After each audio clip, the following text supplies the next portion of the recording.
नरेंद्र मोदी अपने 2 दिवसीय भूटान दौरे से वापस दिल्ली लौट आए हैं। बुधवार को दिल्ली लौटते ही पीएम मोदी एयरपोर्ट से सीधे लोकनायक जयप्रकाश अस्पताल पहुंचे, जहां उन्होंने दिल्ली बम धमाके में घायल लोगों से मुलाकात की। करीब 20 से 25 मिनट तक प्रधानमंत्री मोदी ने एलएनजेपी अस्पताल में रहे और घायलों से बातचीत की और उनके जल्द स्वस्थ होने की कामना भी की।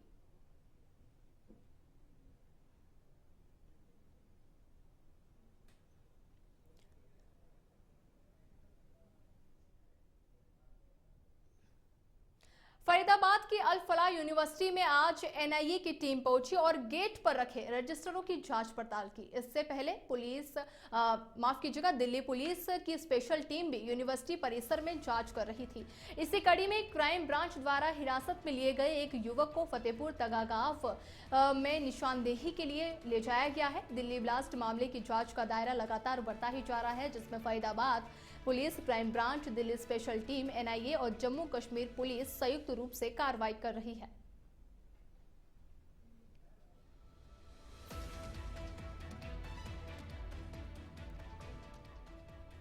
तो हरियाणा के फरीदाबाद से खबर है, जहां दिल्ली कार ब्लास्ट मामले में लगातार अब जांच का दायरा बढ़ता जा रहा है और अब जांच पड़ताल और भी ज्यादा बढ़ा दी गई है। अल फलाह यूनिवर्सिटी में एनआईए की टीम पहुंची है। एनआईए की टीम ने गेट पर रखे हुए रजिस्टरों की चेकिंग की है और दिल्ली पुलिस की स्पेशल टीम भी यूनिवर्सिटी में कर रही है जांच पड़ताल।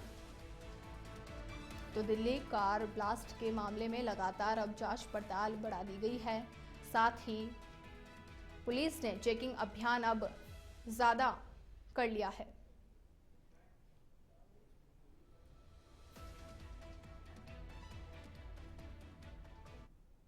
राजस्थान की सांस्कृतिक पहचान घूमर नृत्य को बढ़ावा देने के लिए राज्य सरकार 19 नवंबर को पहली बार घूमर फेस्टिवल 2025 का भव्य आयोजन करने जा रही है। डेप्यूटी सीएम और पर्यटन मंत्री दिया कुमारी ने बताया कि यह उत्सव राज्य के 7 संभाग मुख्यालयों जयपुर, जोधपुर, बीकानेर, अजमेर, उदयपुर, कोटा और भरतपुर में एक ही दिन आयोजित होगा, जबकि राज्य स्तरीय मुख्य कार्यक्रम जयपुर के विद्याधर नगर स्टेडियम में होगा, जहां महिलाएं और बालिकाएं पारंपरिक परिधान में लाइव म्यूजिक पर घूमर नृत्य प्रस्तुत करेगी। उन्होंने सभी महिलाओं, छात्रों, गृहिणियों और प्रोफेशनल डांसरों से भाग लेने का आह्वान किया है। वहीं बता दें कि निःशुल्क पंजीकरण पर्यटन विभाग की वेबसाइट घूमर.rajasthan.com.in पर किया जा सकता है। वहीं जयपुर में 11 से 16 नवंबर तक जवाहर कला केंद्र में निःशुल्क वर्कशॉप भी चल रही है, ताकि प्रतिभागी नृत्य की तैयारी कर सके।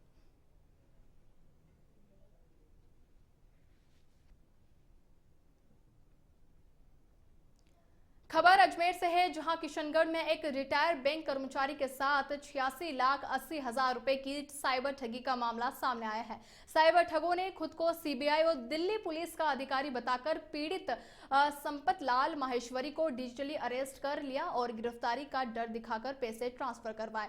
ठगों ने कहा कि उसके नाम पर ह्यूमन ट्रैफिकिंग मामले में एक एटीएम कार्ड मिला है और कार्ड में बचाव के लिए रकम जमा करनी होगी। डर के कारण पीड़ित ने अपनी 18 से ज्यादा एफडी तुड़वाकर अलग अलग खातों से 86 लाख से अधिक पैसे भेजे। बता दें कि ठगों से संपर्क टूटने पर ठगी का खुलासा हुआ।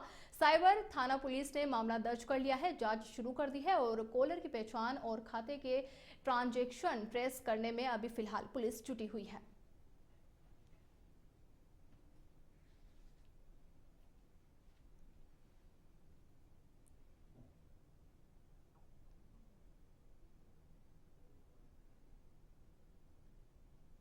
तो अजमेर से एक खबर सामने आ रही है, जहां ठगी का मामला सामने आया है। खबर भरतपुर से, जहां कच्चा कुंडा कॉलोनी में नगर निगम ने बड़े स्तर पर अतिक्रमण हटाने की कार्रवाई शुरू की है, जिससे इलाके में हलचल मच गई है। सुबह नगर निगम के अधिकारियों और कर्मचारी जेसीबी लेकर मौके पर पहुंचे और लोग एकत्र हो गए और अपनी परेशानी बताने लग गए। कई जगह लोगों द्वारा खुद अतिक्रमण हटाते देख नगर निगम आयुक्त श्रवण कुमार विश्नोई ने 5 दिन की मोहलत देते हुए ये घोषणा की है। उन्होंने बताया है कि केवलादेव घना से बी नारायण गेट चौराहे तक 4 लेन सड़क का निर्माण होना है, जिसके लिए पहले नोटिस जारी किया जा चुका है। कुछ भूखंडों से अतिक्रमण हटाया गया है, जबकि जिनके पूरे घर टूटने हैं उनके लिए वैकल्पिक व्यवस्था की जाएगी। सड़क की चौड़ाई को भी नुकसान कम करने के लिए 18 फीट से घटाकर 52 फीट किया गया है।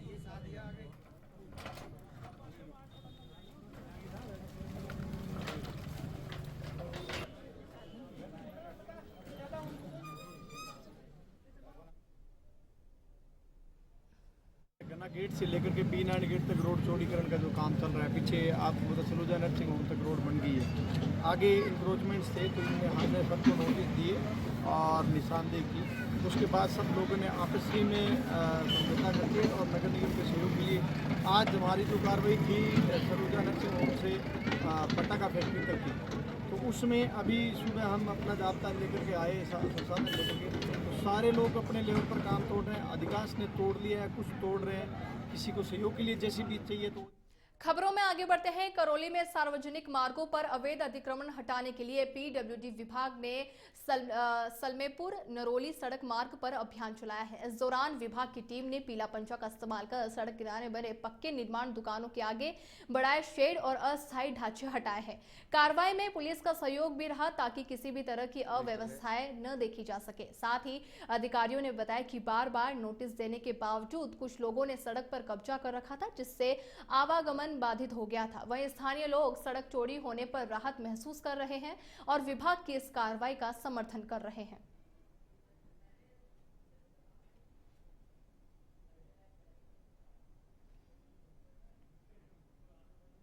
अजमेर सेंट्रल जेल में चाय को लेकर हुए विवाद ने हिंसक रूप ले लिया, जिसमें बंदी रामदेव ने अपने साथी बंदी राजकुमार पर गर्म चाय फेंकी और स्टील के मग से आंख पर गंभीर हमला किया है। घटना 6 नवंबर की है, जिससे राजकुमार की बाई आंख गंभीर रूप से जख्मी हो गई और चिकित्सकों को उसका लेंस ऑपरेशन के जरिए निकालना पड़ा। जेल अधीक्षक आर अंतेश्वर के अनुसार विवाद तब शुरू हुआ जब राजकुमार ने अन्य बंदियों को चाय देने के बाद ही रामदेव को चाय देने की बात कही थी, जिस पर रामदेव नाराज होकर हमला कर दिया। मौके पर ड्यूटी प्रहरी और मुख्य प्रहरी ने दोनों को अलग कराया और घायल बंदी को जेएलएन अस्पताल में भर्ती करवाया गया है, जहां उसका इलाज फिलहाल चल रहा है। बता दें कि 11 नवंबर को उसे वापस से जेल में लौटा दिया गया है। दोनों बंदियां पोक्सो मामले में दोषी हैं और राजकुमार को 2023 में 20 साल की सजा सुनाई गई थी। घटना के बाद सिविल लाइन थाने में मुकदमा दर्ज किया गया है और पुलिस मामले की जांच कर रही है। जेल प्रहरी गुमानाराम सनो भागीरथ राम, जो हाल जेल प्रहरी केंद्रीय कारागार अजमेर में पदस्थापित है, इसने उपस्थित थाना होकर के एक प्रकरण दर्ज कराया, जिसमें बताया कि दंडित बंदी राजकुमार उप राजकुमार राजू सनो कन्यालाल ने हमारे जेल में एक प्रार्थना पत्र दिया है कि रामदेव पुत्र नरपत राम के विरुद्ध मुकदमा दर्ज करने की कार्रवाई करें।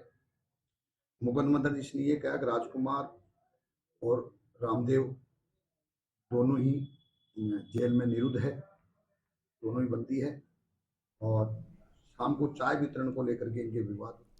खबर अजमेर से है, जहां राष्ट्रीय राजमार्ग 48 पर नसीराबाद के पास श्रीनगर गांव में आज सुबह एक भीषण सड़क हादसा हुआ, जिसमें तेज रफ्तार कार और ट्रेलर की आमने सामने भिड़ंत में एक युवक और एक युवती की मौके पर ही दर्दनाक मौत हो गई। हादसा सुबह करीब 5 बजे हुआ, जब जयपुर की ओर जा रहा कार ट्रेलर से टकराकर सड़क किनारे पलट गई।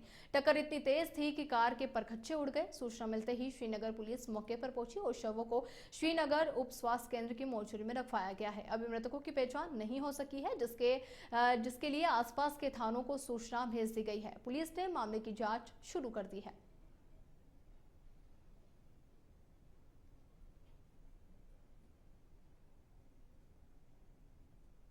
खबर जयपुर से है, जहां शाहपुरा अनाज मंडी में देर रात चोरों ने त्रिवेणी ट्रेडिंग कंपनी और अग्रवाल ट्रेडिंग कंपनी की दुकानों के ताले तोड़कर नकद और अन्य सामान लेकर फरार हो गए।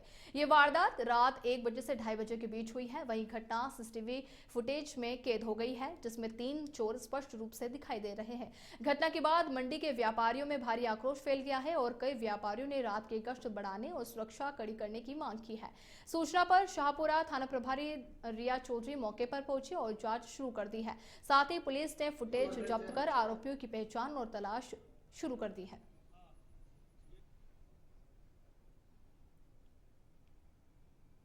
खबर अलवर से है, जहां राजगढ़ पुलिस और भारत विकास परिषद के संयुक्त प्रयास से कब्जे के टहला बाईपास चौराहे पर बुधवार को सड़क सुरक्षा जागरूकता कार्यक्रम आयोजित किया गया, जिसमें थानाधिकारी राजेश कुमार, समिति अध्यक्ष पद्मा गोयल और कार्यक्रम संयोजक प्रीति विजय मौजूद रहे। थानाधिकारी राजेश कुमार ने फीता काटकर कार्यक्रम का शुभारंभ किया। वहीं इस दौरान वाहन चालकों को यातायात नियमों के पालन के लिए जागरूक किया गया और हेलमेट और सीट बेल्ट पहनने वालों को फूल देकर सम्मानित किया गया। कार्यक्रम में करीब 2000 पैम्पलेट बांटे गए और 100 से अधिक वाहनों में रिफ्लेक्टर लगाए गए ताकि सड़क सुरक्षा के प्रति जनता में समझ और जागरूकता बढ़ सके।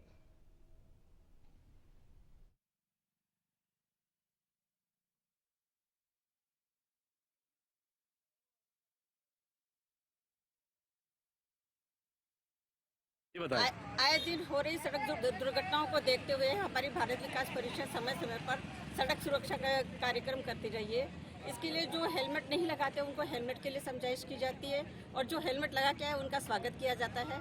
स्पीड के लिए उनको समझाया जाता है, नशे के लिए उनको समझाया जाता है कि नशे के अंदर आप गाड़ी ना चलाएं, आप अपना जीवन भी बचाएं और दूसरों का जीवन भी बचाएं। जीवन कीमती है, ये हमारे देश की धरोहर है, हमें इसकी रक्षा करनी है।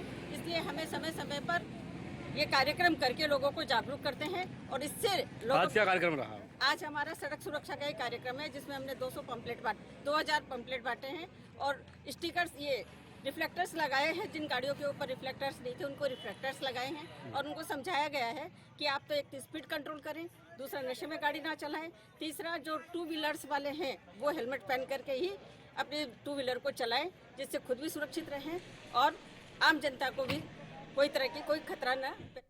जयपुर के कालवाड़ इलाके में बुधवार सुबह एक बुजुर्ग व्यक्ति का शव 10 फीट गहरे सीवरेज नाले में मिलने से सनसनी फैल गई है। कालवाड़ थाना पुलिस ने सूचना पर मौके पर पहुंचकर स्थानीय लोगों की मदद से शव को बाहर निकाला है। मृतक की पहचान राम नारायण हरिजन निवासी रामकुई कालवाड़ के रूप में हुई है। साथ ही पुलिस के अनुसार राम नारायण शराब पीने के आदी थे और मंगलवार शाम को उन्हें आखिरी बार इलाके में देखा गया था।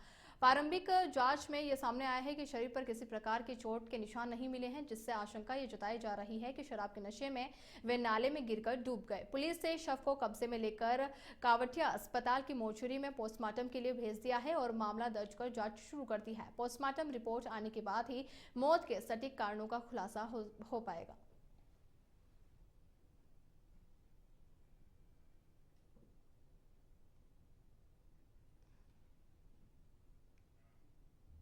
खबर श्री गंगानगर से है, जहां एसपी अमृता दुहन के निर्देश में पदमपुर पुलिस ने नशे के खिलाफ बड़ी कार्रवाई करते हुए वार्ड नंबर 3 निवासी खेमचंद उर्फ खेमी को गिरफ्तार किया है। सीआई सुमन जयपाल के नेतृत्व में डीटी हेड रोड के पास की गई इस कार्रवाई में आरोपी के पास से 100 ग्राम चिट्टा और 1780 नशीले कैप्सूल बरामद किए गए थे। पुलिस ने आरोपी के खिलाफ एनडीपीएस एक्ट के तहत मामला दर्ज कर लिया है और धुमड़वाली थाना प्रभारी रघुवीर सिंह बीका मामले की जांच कर रहे हैं। एसपी अमृता दुहन ने कहा कि जिले में नशे के खिलाफ कार्रवाई लगातार जारी रहेगी और किसी भी हाल में नशे के कारोबार को बर्खास्त नहीं किया जाएगा।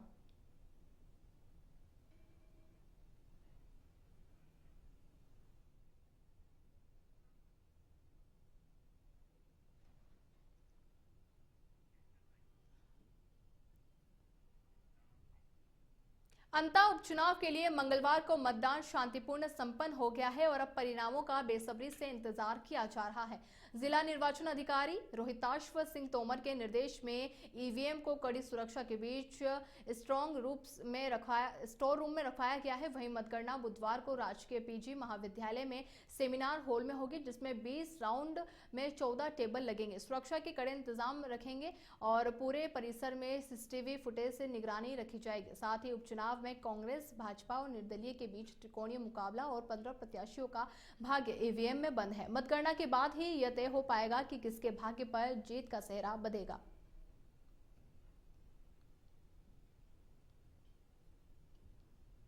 मतदान गणना का जो स्थल है वो 12 बॉयज़ कॉलेज ही रहेगा, जहाँ पे भी हम खड़े हैं। ईवीएम की जैसे स्टोरेज कल हो चुकी थी, इसकी सारी व्यवस्थाएं पूरी हो चुकी हैं, ट्रेनिंग स्टाफ भी हो चुकी है। 14 टेबलें लगेंगी, जिसमें कि 19 पूर्ण राउंड और 1 आंशिक राउंड, यानी कि 20 राउंड होंगे। सुबह 7 बजे से जो पोलिंग एजेंट्स हैं पार्टीज़ की, उनकी एंट्री स्टार्ट होगी। यहाँ की व्यवस्थाएं बाहर की पुलिस द्वारा कल पेपर में भी दी जाएंगी, क्योंकि ट्रैफिक का डाइवर्जन भी होगा और पूरी तैयारियाँ हो चुकी हैं यहाँ पे और हम इसको शांतिपूर्ण तरीके से।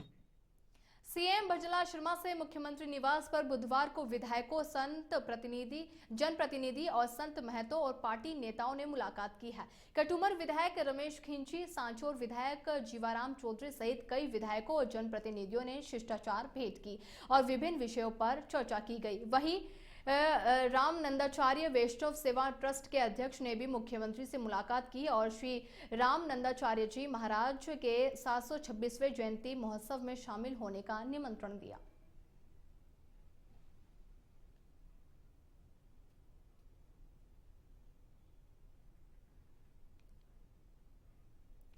खबर जयपुर से है, जहां शाहपुरा नगर परिषद की बड़ी लापरवाही सामने आई है, जब एक मृत गोवंश को सम्मानपूर्वक दफनाने के बजाय कचरे के डंपयार्ड में फेंक दिया गया, जिससे मौके पर मौजूद लोगों और गौ सेवकों में आक्रोश फैल गया है। सूचना मिलने पर महाकाल गौ सेवा समिति की टीम और परमानंद धाम के महंत श्री हरिओम दास महाराज मौके पर पहुंचे और प्रशासन से सुधार की मांग की है, लेकिन नगर परिषद के किसी अधिकारी ने संज्ञान नहीं लिया। डंपयार्ड में शव को स्वान नोचते रहे और अधिकारी मुख दर्शन बने रहे। स्थानीय गौसेवकों ने जिम्मेदार अधिकारियों पर कड़ी कार्रवाई और मृत गोवंश के सम्मानजनक अंतिम संस्कार की मांग की है। साथ ही महाकाल गौसेवा समिति ने भविष्य में ऐसी घटनाओं की पुनरावृत्ति रोकने के लिए ठोस कदम उठाने का आग्रह किया है।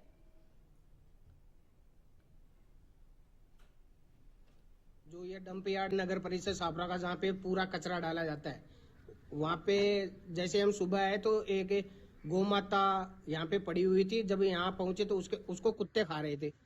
तो जैसे हमने बाद में ये पता किया कि ये किसी ने डाला, तो पता चला नगर परिषद के अंडर में जो ट्रैक्टर, जो ट्रॉली, जो कचरा फेंकने वाले काम करते हैं, उन लोगों ने यहाँ पे फेंका। जैसे सिक्योरिटी गार्ड ने, कल शाम की बात है, तो उसको बोला कि ये गाय यहाँ पे मत डालो, जो भी काम है इसका वो कर सकते हो। तो उसने धमकी और दी, बोले कि ये हमारे लिए कचरा है, गाय इससे ज्यादा कुछ नहीं है।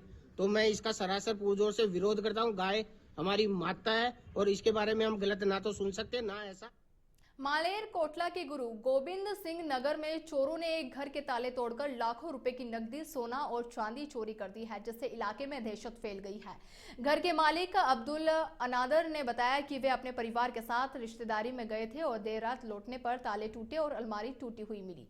जांच में पता चला है कि चोर 1.5 लाख रुपए नकद और 9 तोला सोना और 20 तोले चांदी लेके फरार हो गए हैं। घटना की सूचना थाना सिटी मालेर कोटला पुलिस को दी गई है और प्रभारी बलवीर सिंह ने बताया है कि मामला दर्ज कर जांच शुरू कर दी गई है और जल्द ही चोरों को पकड़कर कानूनी कार्रवाई की जाएगी।